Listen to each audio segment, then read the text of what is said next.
नमस्कार, मेरा नाम दीपक। स्वागत करता हूं आपका पॉलिटी की पाठशाला में। जैसा कि आप देख रहे होंगे, उत्तर प्रदेश लोक सेवा आयोग के द्वारा एलटी ग्रेड की जो शिक्षक भर्ती है उसकी संक्षिप्त नोटिफिकेशन जारी हो चुका है।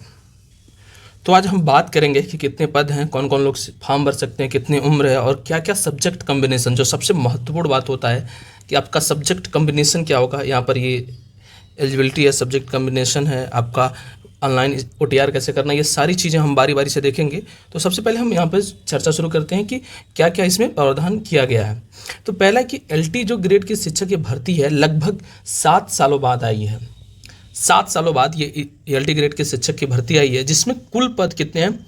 7,666 पद हैं, जिसमें महिला के लिए आप देख सकते हैं 2,525 पद हैं और पुरुष वर्ग के लिए 4,860 पद हैं। इसके लिए जो आपका आवेदन है 28 जुलाई से, कब से? 28 जुलाई से प्रारंभ होगा। ये कहाँ से होगा? पहले ओटीआर करना होगा। लास्ट में मैं दिखाऊंगा, आप देखे होंगे कि ओटीआर किस तरीके से करना, उस पर भी डिस्कशन करेंगे, तो वीडियो में पूरा बने रहिएगा। ये जो एलटी ग्रेड की शिक्षक भर्ती है ये 2 चरणों में अब होगी, यानी आपका प्रारंभिक परीक्षा और मुख्य परीक्षा होगा।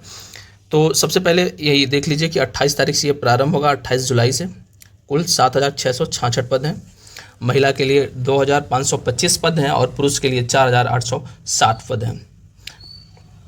अब हम बात करेंगे कि इस फॉर्म को कौन फिलअप कर सकता है, कौन कौन से लोग हैं, क्या क्या योग्यताएं होनी चाहिए जो इस फॉर्म को भर सकता है।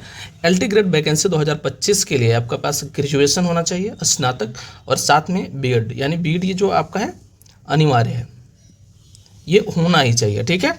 और सब्जेक्ट कम्बिनेशन इसके बाद अगली स्लाइड में देखें तो यहाँ पर देख सकते हैं कि यहाँ पर लिखा हुआ है कि पहली बार प्रारंभिक परीक्षा होगी, यानी एलटी ग्रेड में पहली बार प्रारंभिक परीक्षा होगी, उसके बाद मुख्य परीक्षा होगी और उसके नंबर के आधार पर ही ये चयन किया जाएगा।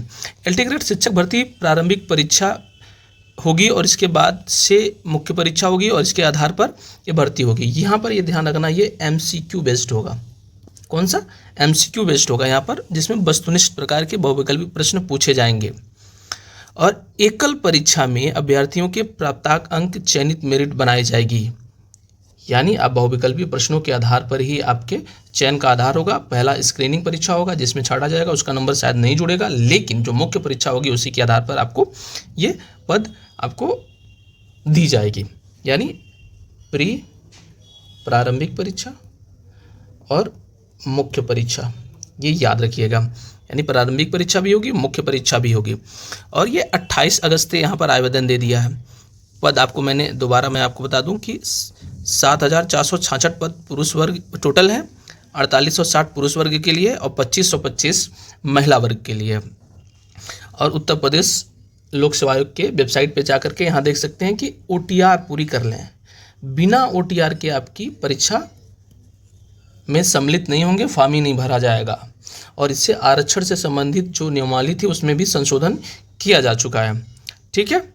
इससे पहले 10,000 से अधिक पदों पे भर्ती हुई थी 2018 में, ठीक है। चलिए अगली स्लाइड पर हम देखते हैं कि कौन कौन से सब्जेक्ट कम्बिनेशन है जो आपको होना चाहिए, किस विषय से आप फॉर्म भरना चाहते हैं उस विषय में आपका योग्यता है कि नहीं, ग्रेजुएशन के साथ बीएड प्लस उस सब्जेक्ट में कौन कौन से हैं, ठीक है। चलिए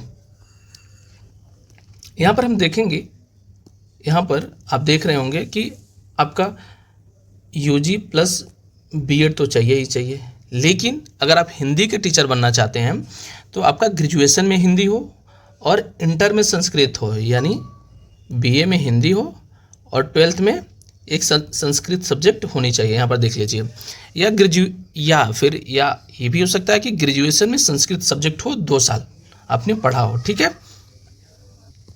अगर आप अंग्रेजी का टीचर बनना चाहते हैं, अंग्रेजी का टीचर अगर आप बनना चाहते हैं तो ग्रेजुएशन में 3 साल तक अंग्रेजी होना चाहिए प्लस बीएड, तो यानी बीएड आपका अनिवार्य है ही।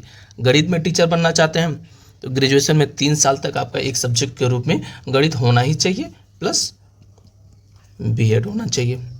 विज्ञान में अगर फिजिक्स और केमिस्ट्री 2 साल होना चाहिए, यानी अगर विज्ञान वर्ग से बनना चाहते हैं तो फिजिक्स और केमिस्ट्री दोनों 2 साल अनिवार्य रूप से होना चाहिए प्लस बीएड होना चाहिए। सामाजिक विषय सबसे ज़्यादा जो सीट होता है इन्हीं में होता है। इनमें 4 सब्जेक्टों में से कोई 2 सब्जेक्ट जो आपका फाइनल ईयर में हो, मुख्य रूप से 2 सब्जेक्ट ही चाहिए।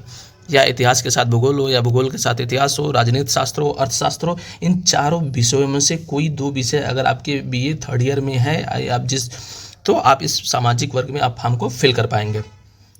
ठीक, ध्यान से देखिए, इन चारों सब्जेक्टों में से कोई 2 होना ही चाहिए, साथ में बीएड, क्या बीएड, तभी आप इस फॉर्म को फिल कर पाएंगे। चलिए अगले सब्जेक्ट के लिए देखते हैं।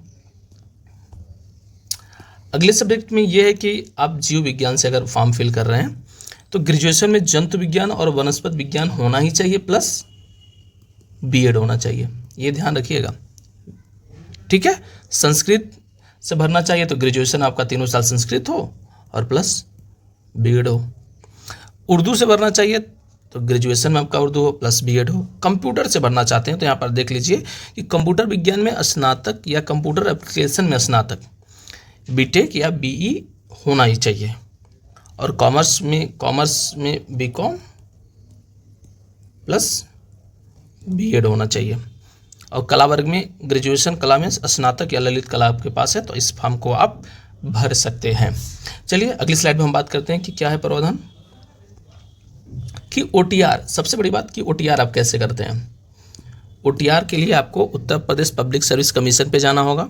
यहाँ पर ओटीआर का जो आप देख रहे हैं इसको देख सकते हैं, यहाँ से आप ओटीआर नोटिफिकेशन ये पूरा दिया हुआ है, रजिस्ट्रेशन, लॉगिन, वेरिफिकेशन डिटेल पूरी आप भरेंगे। आपका ईमेल आईडी होना चाहिए, मोबाइल नंबर होना चाहिए, आधार कार्ड नंबर होना चाहिए, आपका पर्सनल डिटेल होना चाहिए। ये सारा कुछ लेने के बाद ही आप वहाँ पर बैठिएगा फॉर्म में, क्योंकि हर एक चीज़ पूछी जाएगी।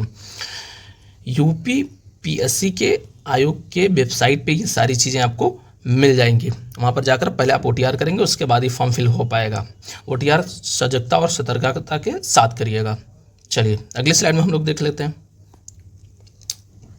कि किस प्रकार से होगा। टोटल 150 प्रश्न होंगे, यहाँ पर अभी तक जो आया टोटल 150 प्रश्न होंगे।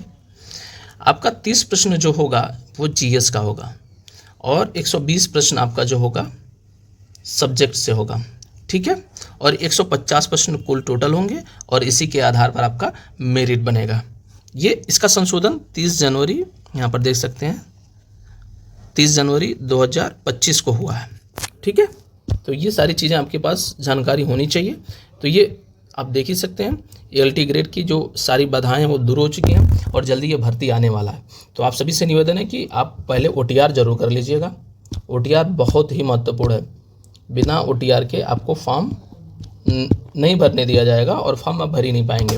और बाकी आप तैयारी अपनी अच्छे से करिए। अगर सामाजिक विज्ञान विषय के लिए आपसे जुड़ी हुई कोई भी फैक्ट या डाटा या कोई मटेरियल चाहिए तो हमें कमेंट बॉक्स में ज़रूर बताइएगा। टेलीग्राम चैनल जल्दी क्रिएट करके मैं उसमें सारा मटेरियल डाल दूंगा। और वीडियो को लाइक करिएगा, शेयर करिएगा, सब्सक्राइब जरूर करिएगा ताकि आने वाली कोई भी नोटिफिकेशन आपसे छूटे ना। तो वीडियो में अभी तक बने रहने के लिए आपका बहुत बहुत आभार, बहुत बहुत धन्यवाद। नमस्कार।